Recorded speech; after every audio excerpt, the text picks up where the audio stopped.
Thank you. Trying to fix it. It is a big deal. Good. All right, welcome everybody. Welcome to our regular council meeting for Monday, December the 8th. If you are able, I would ask that you please stand and join us for on that.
We would like to begin by respectfully acknowledging that the town of Shelburne resides within the traditional territory and ancestral lands of the Anishinaabe, including the Ojibwe, Potawatomi, Chippewa, and the people of the Three Fires Confederacy. These traditional territories upon which we live, work, play, and learn are steeped in rich Indigenous history and traditions, and it is with this statement that we declare to honor and respect past and present connection of Indigenous people with this land, its waterways and resources. Are there any disclosures of pecuniary interests tonight? All right, minutes from our November 24th meeting are in the agenda, and I have a mover and seconder to approve those as presented by Sample, seconded by Cuchardi. Discussion on those. All in favor? It's carried. All right, let's do public question period.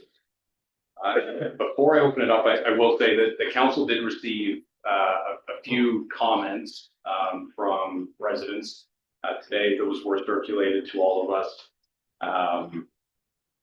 Most of them that I sort of read through, they were more sort of commentary expressing opinions on a report that's coming up in a few minutes, which is fine. That there were no questions in at least two of them. Randa, you had submitted one. Did you want to ask something further? Well, we have some questions. I guess my main question. Understand that you are rights from the residents by this opportunity. I'll stop you there. Just and one thing I do want to clarify, because this seemed to be a bit of a common theme through some of the comments the council received. Council hasn't taken a position on this. At our last meeting on November 24th, we were presented with a report. There were some proposed options for council to consider that looked at some potential changes to our procedural bylaw. We had a brief discussion 2 Mondays ago. We decided to defer that until tonight to give all the council a little more opportunity to give it some thought. One of the comments I heard saw today was the council should reconsider. Council hasn't made a consideration on it, so we can't reconsider something that we haven't yet considered. That will be considered under report number 3. So yes, I think to answer your question, yeah, we are aware of what your concerns are, and we'll likely have further discussion advocate for that report. But I do just want to make clear, council has not made a decision, so it's not a matter of us needing to reconsider something yet that we haven't decided.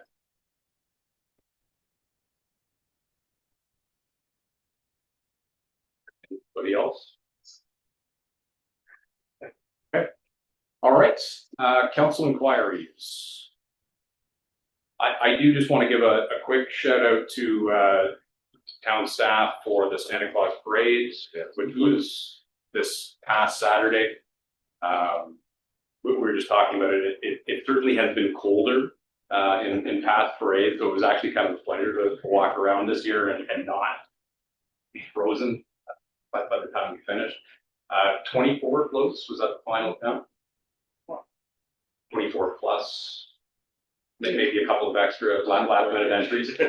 Anyways, yeah, it's great, nice turnout. To see a large portion of the community out, lots of smiling faces and lots of kids collecting candy and hot chocolate at the Legion and taking part in what has become I think a really nice tradition for our community to kind of kick off the festive season. So staff pass that along to everybody who had a hand in making it happen.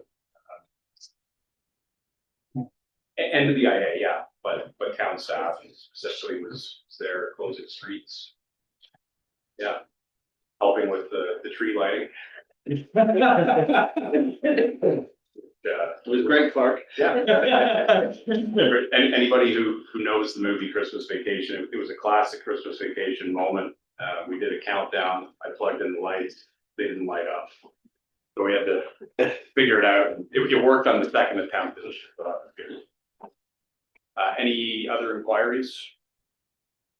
Sorry, Councilor Fegan. Yeah, this might be something that can be pushed off into item number 2 in the consideration of items, but I have had an inquiry from residents who own buildings on Main Street. They have tenants who have parking. We currently have monthly passes for the municipal parking lots, and we also have an annual pass. Problem is times like this general season, when people want to have people stay over, we don't have an option for an overnight or a single day pass. And the question's been raised, what can you do to possibly implement a single day pass or a single overnight pass? And I don't know if that's something that we should push that off into item number 2 or if we can discuss. Jennifer may have a thought. Through your worship, those questions have been posed as well, and the answers to those questions.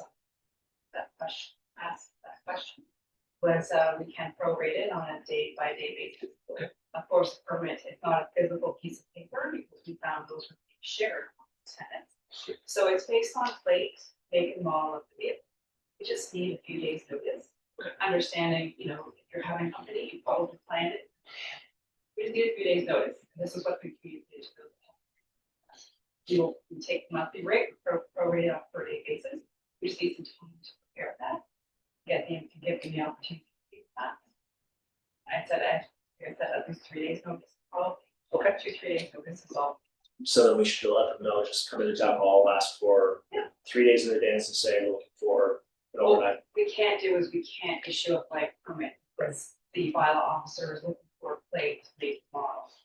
Okay, so as long as they've got all the information, staff's got that, then. We can accommodate that. Okay, now is that just in the Wellington parking lot or is it all municipal parking lots? That is in the Wellington. The overnight parking in William is specifically dedicated 9 spots to north end of the street. There's no overnight parking. Perfect, okay, thanks very much. And because we're leading into the holiday season, when does town hall officially close? Okay.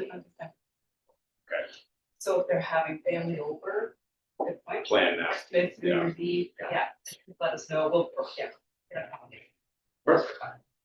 Okay, and Denise just pointed out, which I think would be obvious, but subject to availability. So if there are no spots left to And give out, we can't very well granted, appropriate it. don't forget council's granted the Yeah, on street parking. on Yeah. street. And that would include municipal lots. Yeah. Okay. Councilor Wagner. Oh, I was just gonna piggyback on that, just if is there any possibility someone like was like, surprise, you drank a little too much and now you have to stay? Is there any relief in that aspect where if they stayed in the Wellington lot, like they wouldn't get ticketed if it, kind of a one-off thing? We can use that as discretionary. Okay. And they can. I was just gonna say, if they come in and speak with you. Explain if they receive the ticket, Okay, explain the circumstance. okay, and then go from there. Okay, wonderful, just, because again, we don't want anybody drinking and driving, right? So I'd rather be able to offer them something to stay. But I think that is part of the rationale for the relief. Yeah, 100%, It's like we're 100%. It's just sometimes that could happen, Yeah. maybe not during the relief, right? Like it's. Yeah. Oh, yeah, Yeah, people aren't just going to be partying on 2 nights. well, I mean, that's. Interesting, yes, I guess. Environment, the person has been drinking, how are they driving? Well, maybe, What if they? But if they drove the car there. yeah, or I got you. if they stayed on the road even where they were. I don't know, I just don't want to drink and drive, so No. love to see their. Ways to help. Can I just back up that? This municipal parking, is it going to be used as part of the parking for the lead? Right. Our municipal parking lot here, is it going to be used as part of, or just a Wellington? So, when relief is granted, it will be all parking. All parking lots. I won't have staff that are on that, those nights, right? Sorry, I can't hear you. There's Sorry. going to be a bylaw officer Yeah. on duty that night because there's no parking, of course. Yeah. Of course. Okay. But yeah, We are allowing parking in parking lots on on Greenwood and we're still allowing parking during the relief period on Greenwood parking and other parking lot. yes, Yeah, okay. Good. Yeah. So there's lots of places to park. You wanna Yeah, walk, may have to walk a little bit, Yeah. but yeah, but find a safe spot, park your car, don't drink and drive. Bottom line. Okay, any other wires? Okay, so the first report is a report regarding the bylaw for the interim levy for 2026. Gary, do you wanna, that one at all? Just, sorry, through the mayor, it's just the regular interim bylaw that allows us to send out tax bills on January 2nd. Gee, thanks. Happy New Year. All right, any questions on that one? No questions. Okay, moved by Counselor Sample, is there a seconder for that? Deputy Mayor Hall, all in favor? Carried. All right. Next is bylaw regarding some changes to our fees and charges. Did you want to highlight those, Jennifer, just kind of what the main changes are? that's through your worship, this is our annual bylaw, it's for the year. Noted in the description, that check fee, I think, is 5, that matches what the bank charges town. Planning fees have increased by 2%. Operation fees have increased by 2.5%. Parks, facilities, and rentals, most line items have increased by 2%. So, in minor use of baseball diamonds, or minor, is not increased to, and the gap between minor and adult. The Villa Park facility spaces and fees are new for 2026 for the new park. All sport tournament fees adjusted for cost structure. 10% discount on the $8 hour. Those are the changes in the bylaw. Questions on that? How did we arrive at that increase? Cost of living. Just the cost of living? Yes.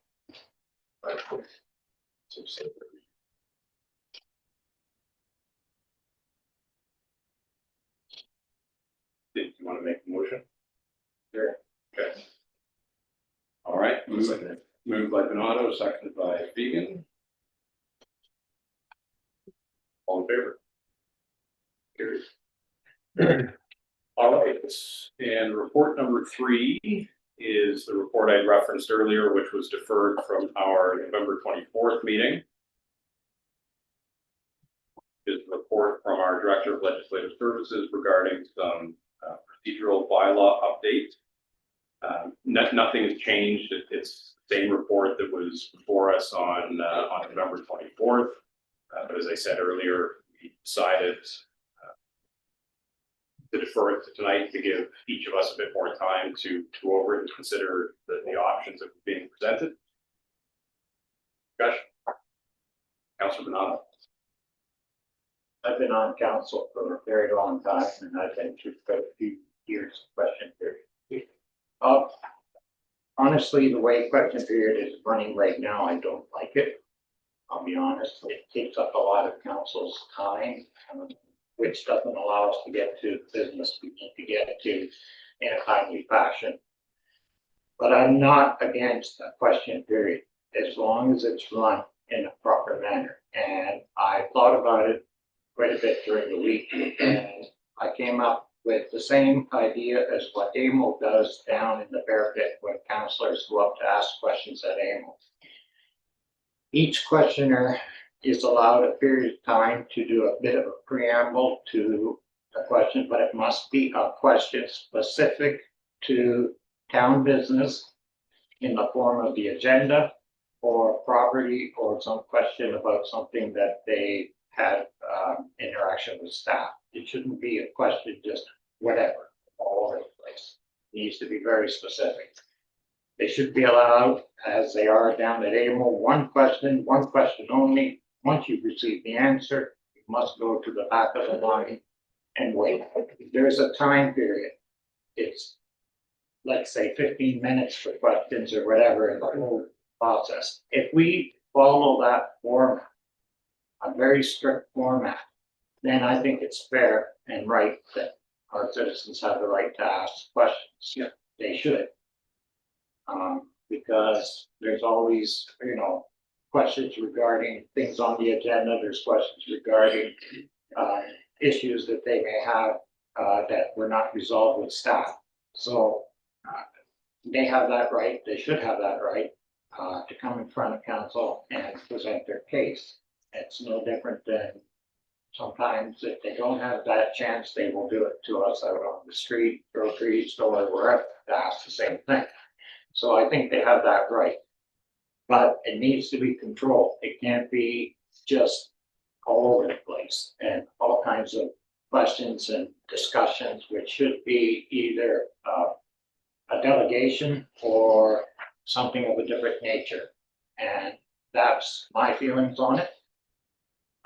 So I'm willing to say continue with question period as long as we follow some form of proper format.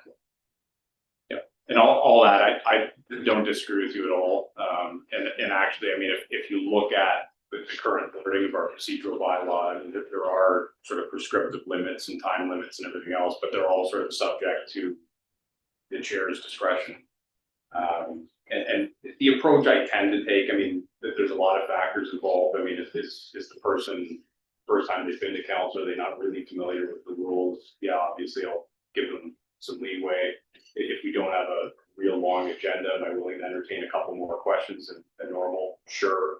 But I think your point is well taken that, this is designed as question period. It isn't designed as an open forum. It's not, open mic at Shelburne Council where everybody can, come and, talk about whatever happens to be on the mind. There are opportunities to do that. There are deputations and presentations, and if what you're looking for is an extended period of time to make a pitch or make a presentation or have a dialogue with council, that's the mechanism for that. Question period, at its core is designed to be a fairly quick, let's move through, whatever questions you have. If you'll get an answer from council, that answer may, in all honesty, be we're going to have to look into it and get back to you. If we don't, have the answer right at hand, but you will get an answer to the question. But it is not designed to be sort of open back and forth dialogue that lasts for several minutes. That said, I do agree that I think it is an important mechanism to leave to our residents and our ratepayers. Municipal level of government, I think, in particular, we are the level of government that's closest to the people, and I think particularly in a smaller community like ours, there is an expectation, rightfully so, that elected officials remain accessible. And to your point, Councilor Donato, the grocery stores, yeah, I mean, that's part of the job. It's a running joke in my household. I run out to grab a bag of milk and I'm gone for an hour. That's just the nature of the beast. We run into people have issues they want to discuss. Is that why my wife won't shop? But that's one of the nice things I think about this level of government, as I said, particularly in a small town, that we are accessible. But that accessibility can't be unlimited either, right? There has to be some give and take, and we have to work together as residents and as elected officials to make sure that we can maintain, proper procedures and decorum so that the meetings can still run efficiently. So I guess my message to the public is, from my perspective at least, yeah, I'm more than happy to continue with question period going forward. But if what you're looking for is a longer discussion with council, or to make a pitch or a presentation, then make use of those mechanisms in the agenda for a presentation or a delegation. And let's leave question period for those quicker questions so that we can answer them and get moved on with the rest of the agenda. When we know that it's a presentation, we set aside the proper time that's required for that in the agenda, and it just allows everybody to plan. So I'm okay leaving that in. The rest of the amendments that are presented here in this draft, I'm good with. Let's give them a shot. I guess the only other thing I would suggest is these will not become effective until January. But it's always up to council to make changes to this bylaw at any point in time. It's become a bit of a practice to do it kind of within the last year of each term. But if we get 6 months into some of these changes and find out something isn't working all that well, we can change course. Any other thoughts? My thoughts, I said in the last meeting, Yep. so I kind of still am at that point where that was my concern when I read over the procedural bylaw in the first place was, there was just those things I was conflicted with regards to, having a question asked pertaining to the agenda or whatnot, and that's impossible to schedule that time 2 weeks ahead of time because the agenda doesn't come out until the Thursday before the meeting. So, then you're asking a question now that's 2 weeks old, and if the meeting's full, you can't even get in that meeting. So that was my concern, and as I stated at the last meeting as well, as you guys also stated, this is part of our job and we should be available, and it's probably the only time that somebody can reach all of us in the same place, right, at the same time. So Yeah, we don't all shop together. no, exactly, and I don't think my husband shops with me. So, so that was, out of all the other changes, they're pretty acceptable with no, really, it's just for electronic purposes and things like that. Like, there's not a whole lot in there that makes any real difference except this one. And that's why I was like, I cannot vote on this, because I don't think it should be removed. So, I feel like if we're going to move forward with it, we just need to tighten up the bootstraps a little, and then it still allows people to come and voice any concerns or questions that day. So that was just my thing. And I just wanted to say, at the end of the day, one of three things are going to happen. You pose a question, which is going to be very succinct, and you're either going to get an answer that evening, or we're going to have to do some research, and present it, or if you've asked us something like where Jimmy Hoffa is buried, we're not going to be able to answer that type of question. So I think tightening up procedurally is probably our best bet, and keeping the 10 minutes as part of question 3. I'm okay with that. I mean, In reality, I can only think of one instance, maybe two, in the last 7 years where we've actually sort of, had a lineup of people, and it's normally around, a particular hot button issue. Yeah. But generally, there's, one or two questions, if any, so. But you mean once. If you remember the police issue, some of you. Well, those were Those separate were meetings. separate, Yeah, but but those were when we before ran meetings. those meetings, we did run them with a certain procedure where people were allowed to ask their question. Yeah. But there was time limits on everything and the questions were answered.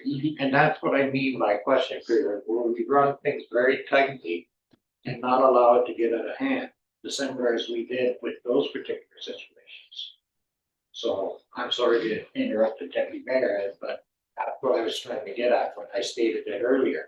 And it allows us to get back to our business of the agenda that we need to get to during the night, rather than, end up having to go over a meeting at a time. So just a few points. I'm strongly for keeping question period. But I think that, there has to be some leeway for the chairs to determine what that is.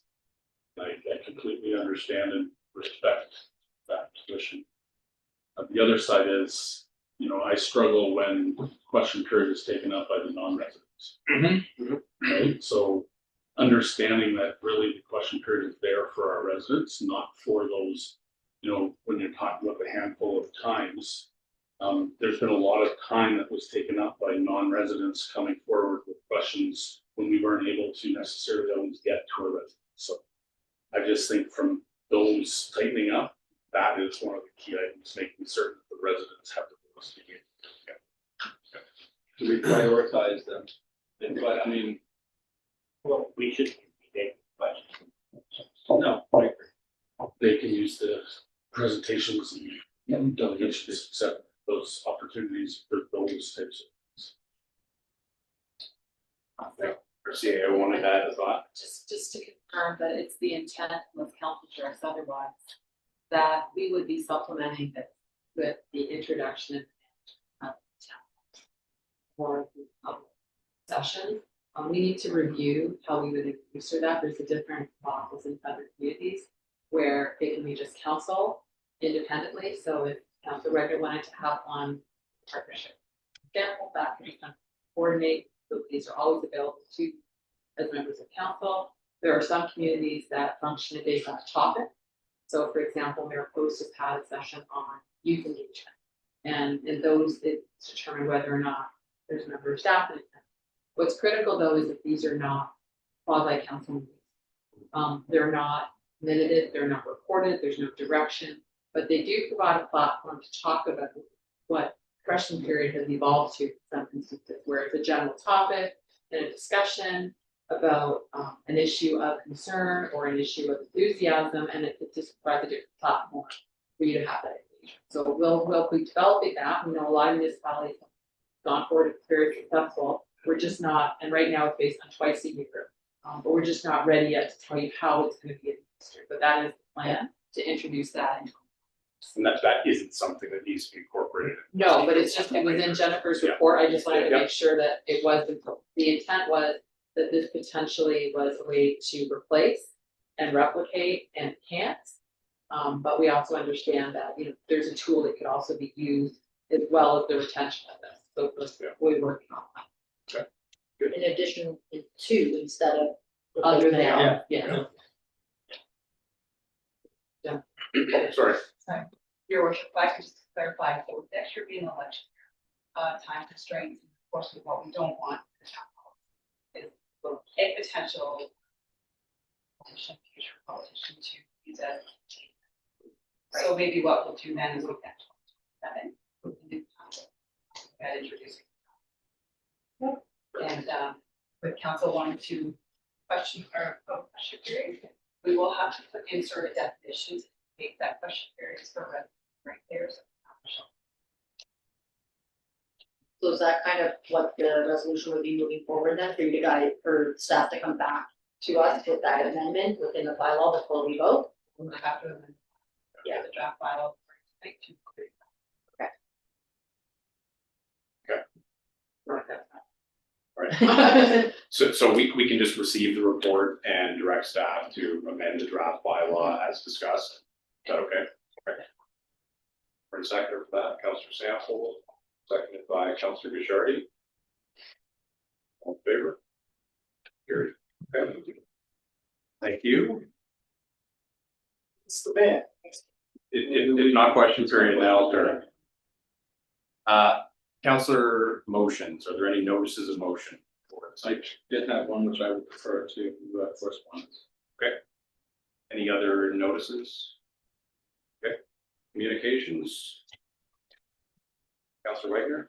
I just want to pull number 10 for just a sort of support, I guess, and send support from town of Shelburne. So it's just basically, I mean, we've seen in the news recently with some of the, for lack of a better term, slack in, you know, putting people in jail and leaving them in jail when they should be in jail. So I think this is a good call to the government to strengthen some of those rules or laws or whatnot and keep people in that should be in. Okay, so you want to make a motion of support? Yes, please. Okay, your seconder for that? Mr. Deegan? Any discussion on that one? All in favor? Carried. Okay. And then I guess just quickly, number 6, just to mention to the community that's watching, that their voices were heard, and I'm thankful that they said what they, you know, were feeling and their concerns, because circular materials is that what it's called? Circular Yeah. Materials, is looking into. I don't think it's a definite answer yet, but at least they are definitely considering different sizes for the county of Dufferin. So that's great. Yeah, they have delayed, choice. delayed the rollout of the large new recycling bins to give them some more time to kind of coordinate a way that they can present people with options so that Exactly. not everybody has to receive the new Big giant. bin. Some people love them, other people are concerned about, you know, accessibility, how they're gonna move them, where they're gonna store them. Yeah. So. Curb appeal. Yeah, so they're just working on a solution so that they can offer some choice. Yeah. Councilor Donato? 12 correspondence from Angle regarding the advocacy of Bill 60, and I think that's where Councillor Pichardi was looking for as well in regards to his motion. The consolation of the conservation authorities, the way they're going about it right now, bring them all together is not a good option. Not all conservation authorities fit together, for one thing. I believe the Ottawa Saga, for example, does not fit with either Grant nor Simcoe. They are, watersheds are very different, and the way that they're putting it together, I'm afraid, one, we're losing the way our watershed works with the bigger conservation authorities. Secondly, it irritates me. The province puts no money at all, basically, into the conservation authorities. Yet they're sitting there telling us basically how they're going to run the conservation authorities when it's us as municipalities that are paying for it. So that irritates me to no end when it's the local people that are paying for it and it's affecting the local people. I think that Queen's Park should take care of provincial matters and leave conservation authorities managed by the local conservations, which are looking after the local people and being paid for by the local people. That's just my feeling. So I know that Councilor Pichardi has a motion of support or his motion, so I'll let him read it, but I'm quite willing to second it. Did you want it under that one or? Number It fit under a couple. It fits under so many. I mean, it's kind of scary between number 7 and number 8, Bill 5 and Bill 68. I mean, the amount of provincial overreach that we have experienced over the past year. This was buried in the middle of Bill 68. It's part of the province's mega bill. And I do have a press release from NVAC about their concerns about amalgamating 36 conservation authorities down to 7, and the mismatch in the ecosystems and water systems that, like. It's different, Well, right? it's- Like yeah, that they're not the becomes- same. See, and I'll jump onto that, being member of the board of the NBCA, I can tell you it was a very, very long meeting. One of the biggest fears that we all have as municipalities is, number one, we're a tiny voice as it is. If we amalgamate into a much larger CA, we're never gonna be heard. And the worst part is we are the closest to the ecological system where we're at. We know what we need. We are the best advocates for them. Going to a much larger CA, there's no possibility that they have any ability to control what we. I mean, if you look at the Conservation Authority, the Nottawasaga River not only runs north and influences one of the greatest resorts that we have in the way of Wasaga Beach, but it also crosses through some of the beautifulest land, parks and whatnot that we have in Ontario. We're quite different from the Grand River, which goes from Dundalk down to Lake Erie. And totally different from Lake Simcoe, which has a lake and has no true river system running into it other than the Holland and whatnot. And different.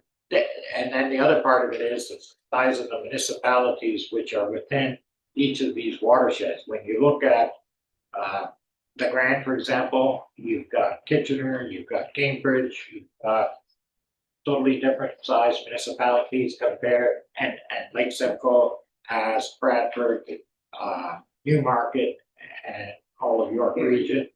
And they also have different monetary ways in which they're paid. Lake Simcoe, York region supports it in a huge amount.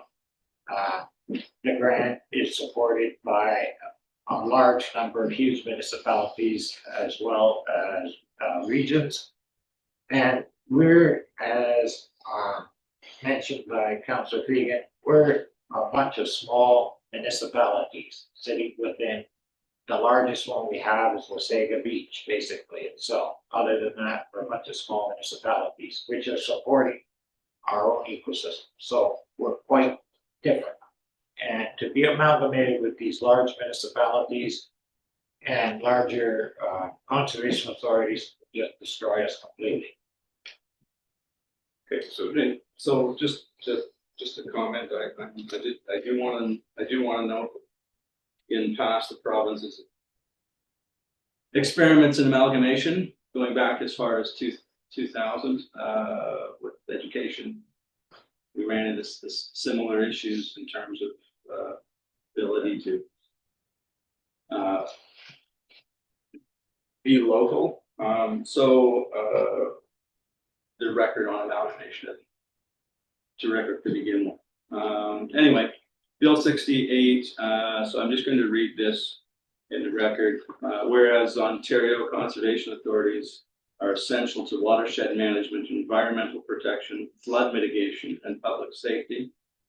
And whereas Bill 68 proposes significant amendments to the Conservation Authorities Act that would change governance structures, decision-making authority, and municipal participation, and whereas these changes were introduced within an omnibus bill without a dedicated legislative process that would allow for full public input, stakeholder consultation, or sufficient review of long-term environmental, financial, and public safety impacts.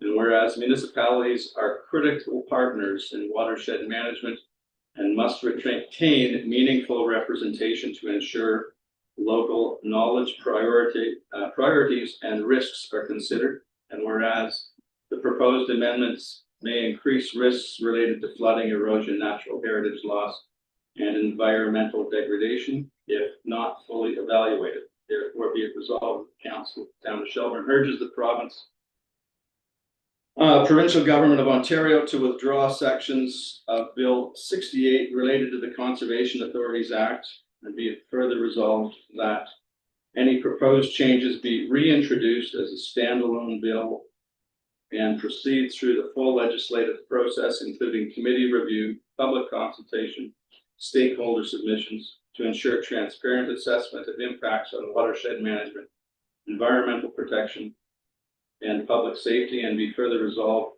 that any future governance framework for conservation authorities includes strong, clearly defined municipal representation, recognizing municipalities as essential partners in watershed protection. And be it finally resolved that this motion be forwarded to the Premier of Ontario, Minister of the Environment, Conservation and Parks, local MPPs, the Association of Municipalities of Ontario, the Essex Region Conservation Authority, and all Ontario municipalities and conservation authorities. And again, as a letter of motion, also as a letter of support for, because this all went down on the 27th of November. So in between our meetings, so this has been the first opportunity we've had to address this. Okay, so we have a motion on the floor. Is there a seconder for that, Councilor Fegan? I just second it. Oh, did you already? Yeah. You did, good, all right. Okay. If you wanted it. Moved by Kishardi, seconded by Panato. Okay, any further discussion? Did you want to add any more thoughts? I think I've said enough. I think everybody knows where, I mean, there are a number of municipalities that have just started this process of opposition to this bill, and I'm pretty sure that there will be many more of these over the next few months. Thanks.